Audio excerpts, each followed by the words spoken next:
She is only a few feet away. The closer he gets, the more nervous he becomes, the budding zit on his nose growing bigger and bigger until it practically eclipses his face. She looks at him hovering nearby, sees the massive zit and giggles. He slumps away, feeling sick. Stress can sure make a mess, and it happens to both teens and adults. But how does it happen? Let's rewind to before the zit, to before Justin even sees his crush. Already late for school, Justin got to class just in time to hear the teacher say, "Pop quiz!" He hadn't done his homework the night before and felt more unprepared than the ambushed World War II soldiers he was supposed to write about. A sudden rush of panic swept over his body, leaving him with sweaty palms, a foggy mind, and a racing heart. He stumbled out of class in a daze and ran straight into his all-time crush, spiking up his stress. Stress is the general biological response to a potential danger. In primitive caveman terms, stress can make you fight for your life or run for your life if, for example, you're confronted by a hungry saber-toothed tiger. Special chemicals called stress hormones run through your body, giving you more oxygen and power to run away from danger or to face it and fight for your life, hence the term fight or flight. But when you don't fight or take flight, you face the plight. When we're taking final exams, sitting in traffic, or pondering pollution, we internalize stress.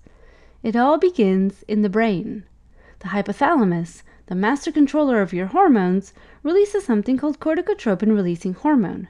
This triggers the pituitary gland, a pea-sized gland found at the base of the brain, to release adrenocorticotropic hormone, which then stimulates the adrenal gland sitting atop the kidneys to release cortisol, the major stress hormone.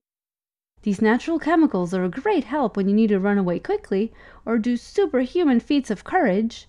But when you're simply sitting, these stress hormones collect in the body and affect your overall health. Stress hormones increase inflammation in the body, suppress the immune system, which makes you more susceptible to infection by acne-causing bacteria, and can even increase oil production in the skin. And this is the perfect storm for forming a pimple. Cortisol is a major stress hormone involved in making skin cells churn out oily lipids from special glands called sebaceous glands.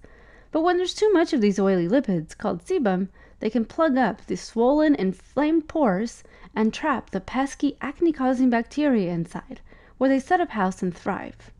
Add a dash of inflammatory neuropeptides released by the nervous system when you're, nervous, and angry zits follow.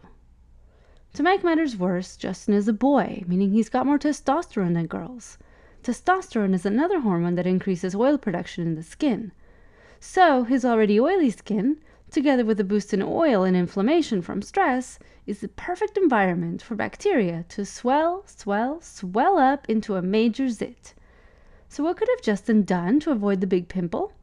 Stressful situations are unavoidable, but we can try to change our responses so that we're not so stressed in the end. And had he been confident in approaching her, she might not have noticed the pimple. Or he might not have had one.